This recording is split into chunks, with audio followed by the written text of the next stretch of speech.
여러분은 매일 얼만큼의 플라스틱을 드시고 계신가요?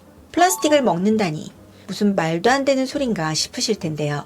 통계에 의하면 성인 한 명이 일주일간 섭취하는 미세 플라스틱의 양은 무려 신용카드 한 장의 무게인 5g이라고 합니다. 매주 카드 한 장씩을 먹는다니 생각만 해도 끔찍한데요. 이게 어떻게 가능한 걸까요? 우리는 스마트폰, 카드, 칫솔 등 하루에도 수많은 종류의 플라스틱 제품들을 사용하고 있죠. 그런데 이런 플라스틱 제품이 버려진 후 잘게 부서져 생기는 미세 플라스틱은 바다로 나갔다가 먹이사슬을 통해 다시 돌아오게 됩니다.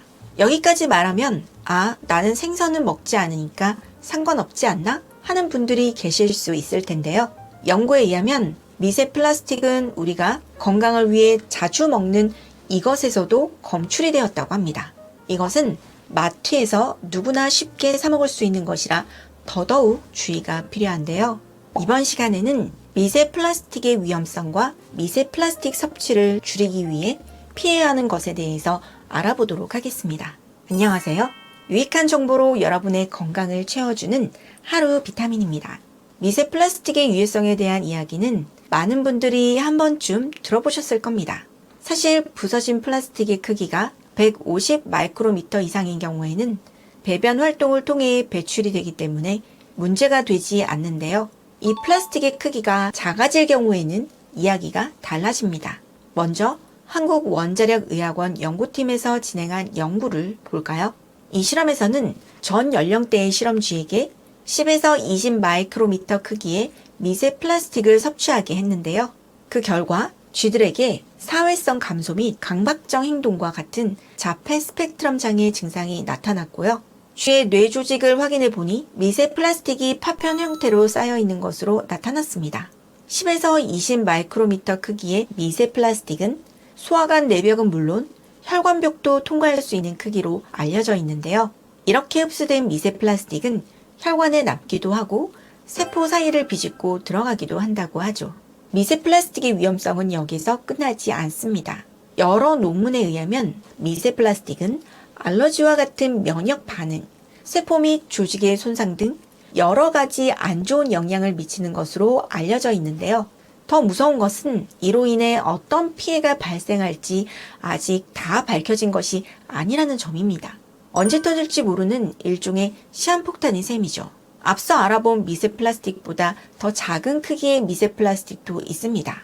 여기서부터는 단위가 나노로 더 작아지게 되죠.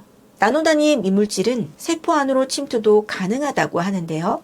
이 나노 단위의 미세 플라스틱을 인간과 유사한 기관을 가진 제브라피쉬에게 노출을 시켰더니 미토콘드리아가 손상된 것으로 밝혀졌습니다. 미토콘드리아는 산소의 호흡 과정이 진행되는 세포 안에 있는 중요한 세포 기관이죠. 그런데 이처럼 안 좋은 미세 플라스틱, 생선만 먹지 않으면 되는 것이 아니었습니다. 많은 분들이 건강을 위해 식후 차 한 잔을 드시는 분들이 있으실 겁니다. 그런데 티백형 차를 마시고 계셨다면 충격을 받으실지 모르겠습니다. 티백형 차는 뜨거운 물에 담그기만 하면 되기 때문에 손쉽게 차를 마실 수 있는 장점이 있죠. 커피 전문점 등에서도 티백형 차는 많이 쓰입니다. 하지만 이 티백에서 미세 플라스틱 조각이 찬물에 다량 섞일 수 있다는 사실 알고 계셨나요? 캐나다 맥길대의 화학공학과 교수인 나탈리 투펜키 교수는 커피숍에서 자신이 주문한 차 안에 삼각 티백이 들어있는 것을 보고 깜짝 놀랐다고 하는데요. 이른바 실크 티백으로 불리는 이 삼각 티백이 교수의 눈에는 플라스틱으로 보였기 때문입니다. 당시 교수는 티백을 보며 이게 진짜 플라스틱이라면 티 속으로 분해될 것이라고 생각했다고 하죠. 곧바로 자신의 실험실로 간 교수는 박사과정 학생에게 밖에 나가서 다른 브랜드의 티백 몇 개를 사오라고 부탁했습니다. 그리고 실험을 바로 진행하였죠. 그 결과는 충격적이었습니다. 플라스틱 티백으로 만든 차에서는 놀랍게도 116억 개의 마이크로 플라스틱 조각과 31억 개의 나노 플라스틱 조각이 배출되었기 때문이죠. 이렇게 티백에서 나온 미세 플라스틱 입자를 다양한 분량으로 나눠 물벼룩이 서식하는 물에 넣어본 결과 물벼룩들이 이상한 행동을 보였다고 하는데요. 이 내용을 보고 나는 종이 재질의 티백을 써서 안심이라고 생각하는 분도 있으실 텐데요. 우리가 흔히 볼 수 있는 끈달린 티백의 경우 대부분 종이의 재질 강화를 위해 폴리프로필렌 코팅을 하기 때문에 역시 마찬가지로 미세 플라스틱이 검출된다고 합니다. 건강에 좋다고 해서 마시는 차가 오히려 건강에 해로울 수 있다니.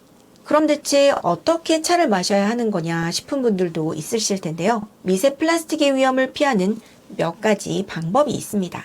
첫 번째로는 플라스틱 소재를 사용하지 않는 티백형 차를 마시는 방법입니다.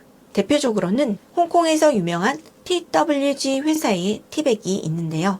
이 티백은 옛날 방식 그대로 거즈면으로 티백을 만드는 것으로 잘 알려져 있습니다. 아무래도 거즈면으로 된 티백 제품을 이용하게 되면 좀 더 안심하고 차를 즐길 수 있을 것 같은데요. 거즈면 티백 제품에 대해서 좀 더 자세한 내용을 원하시는 분들은 아래 상세 보기란을 참고해 주시고요. 다음 방법으로는 티백형 차 대신 입차를 즐기는 방법이 있습니다. 입차는 조금 번거로울 수 있지만 향과 맛은 더 좋은데요. 또 예쁜 닭이를 이용해서 마시면 기분 전환도 되고 심신의 안정 효과도 얻을 수 있죠. 입차를 해먹기 번거롭다면 전기 티포트를 활용하는 방법도 있습니다. 티포트 안에 입차와 물을 담은 뒤 온도와 우리는 시간만 설정하면 전기 포트가 알아서 관리를 해주니 정말 편리하죠.